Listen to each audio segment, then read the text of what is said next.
আসসালামু আলাইকুম সুপ্রিয় দর্শক, ইতিমধ্যে আপনারা জেনেছেন যে আওয়ামী লীগের কার্যক্রম নিষিদ্ধের ঘটনায় ভারত উদ্বেগ প্রকাশ করেছে। তারা উদ্বিগ্ন।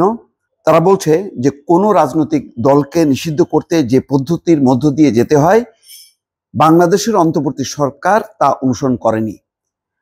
এটা সরাসরি আভ্যন্তরীণ বিষয়ে হস্তক্ষেপ, নাকি সামগ্রিকভাবে গণতন্ত্রের প্রতি ভারতের যে কথিত অঙ্গীকার তার বহিঃপ্রকাশ?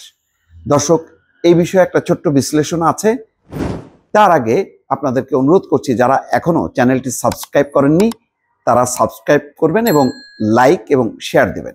আওয়ামী লীগের সাথে ভারতের সম্পর্ক, ভারত এর আগে কখনো জামাত ইসলাম সহ বাংলাদেশের রাজনৈতিক নিপীড়ন, নির্যাতন, গুম, খুন কোনো বিষয়ে কিন্তু তারা কথা বলেনি।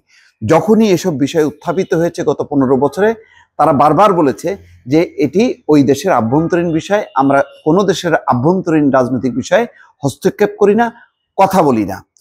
কিন্তু দেখেন, এবার কিন্তু তারা সরাসরি বলল। তার মানে ভারতের আগের অবস্থানটা ছিল এই যে সবকিছু আওয়ামী লীগ কেন্দ্রিক, অর্থাৎ যেহেতু আওয়ামী লীগ ক্ষমতায় ছিল, আওয়ামী লীগ যেহেতু আওয়ামী লীগকে ওন করতো ভারত, সুতরাং আওয়ামী লীগ যা করেছে সেই ব্যাপারে তাদের ব্যাখ্যা ছিল উল্টা।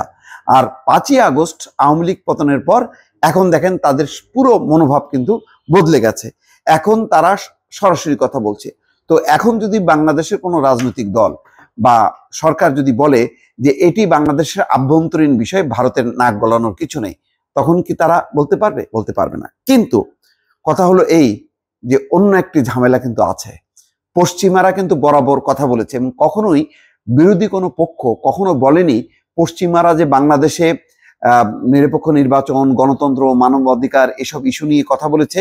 এই ব্যাপারে কিন্তু কখনো বাংলাদেশের কোনো রাজনৈতিক দল, আওয়ামী লীগ বাদে বিরোধী এখন যারা মাঠে আছে, হাসিনা বিরোধী কোনো শক্তি কিন্তু কখনো প্রতিবাদ করেনি। এখন যদি পশ্চিমারা তারা বলে যে আওয়ামী লীগের রাজনীতির এই যে কার্যক্রম নিষিদ্ধ করা এবং তার ফলশ্রুতিতে আওয়ামী লীগ যদি নির্বাচনে অংশ নিতে না পারে, তাহলে এটি সবার কাছে গ্রহণযোগ্য নির্বাচন হবে না। আমরা বাংলাদেশের মত প্রকাশের স্বাধীনতা বিশ্বাস করি, রাজনৈতিক দলের স্বাধীনতা বিশ্বাস করি, সভা সমাবেশের যে অধিকার, সার্বজনীন যে গণতান্ত্রিক অধিকার, সেখানে আমরা এই ধরনের ঘটনায় আমরা উদ্বেগ প্রকাশ করছি। তখন অন্তর্বর্তী সরকার কি বলবে, এই প্রশ্নটা কিন্তু থাকলো, একটা ঝুঁকি হিসাবে কিন্তু রয়ে গেল। আবার পেছনের ঘটনায় আসি। মঙ্গলবার নয়াদিল্লিতে ভারতের পররাষ্ট্র মন্ত্রণালয়ের সাপ্তাহিক ব্রিফিংয়ে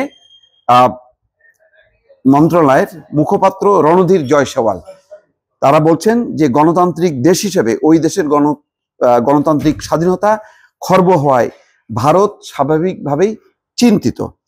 দর্শক, এখন একটি পরিস্থিতি, যেই পরিস্থিতি একটা সংকটের মধ্যে পড়তেও পারে, নাও পারে। যদি অন্তর্বর্তী সরকার সামাল দিতে পারে পশ্চিমা শক্তিগুলো তাহলে ভালো। কিন্তু জাতিসংঘ, ইউরোপীয় ইউনিয়ন, মার্কিন যুক্তরাষ্ট্র, যুক্তরাজ্য তারা যদি আওয়ামী লীগের কার্যক্রম নিষিদ্ধের ব্যাপারে যদি কথা বলতে শুরু করে এবং তারা দাবি জানায় যে নির্বাচনটা হবে সবার অংশগ্রহণে, সেটা সরকারকে নিশ্চিত করতে হবে। যেই কারণে কিন্তু এর আগে ডক্টর মোহাম্মদ ইউনূস বলেছে যে কোনো দলের, আওয়ামী লীগের নির্দিষ্ট করে নাম উল্লেখ করে বলেছে যে আওয়ামী লীগের কার্যক্রম নিষিদ্ধের ব্যাপারে সরকারের কোনো চিন্তা নেই। 2 থেকে 3 মাস আগে এই যমুনাতেই কোনো এক বিদেশি অতিথির সামনে এই কথা কিন্তু বলেছিলেন এবং তখন এনসিপি সহ অনেকে প্রতিবাদ করেছে। কিন্তু বিএনপি বরাবর চুপচাপ থেকেছে। বিএনপি যেটা বলেছে যে কোনো অধ্যাদেশ জারি করে না, আইনগতভাবে নিষিদ্ধ করা যেতে পারে, দল হিসেবে বিচার করা যেতে পারে, যেমন আওয়ামী লীগের অভিযুক্ত ব্যক্তিদেরকে বিচার করা হচ্ছে। এই অবস্থায় দর্শক কি হবে সামনে? সরকার কি একটা সংকট ডেকে আনলো, নাকি পরিস্থিতি তেমন তৈরি হলো? দর্শক, নিশ্চয়ই এই প্রতিক্রিয়াটা কিছুদিনের মধ্যেই পাওয়া যাবে। ভালো থাকবেন। আল্লাহ হাফেজ।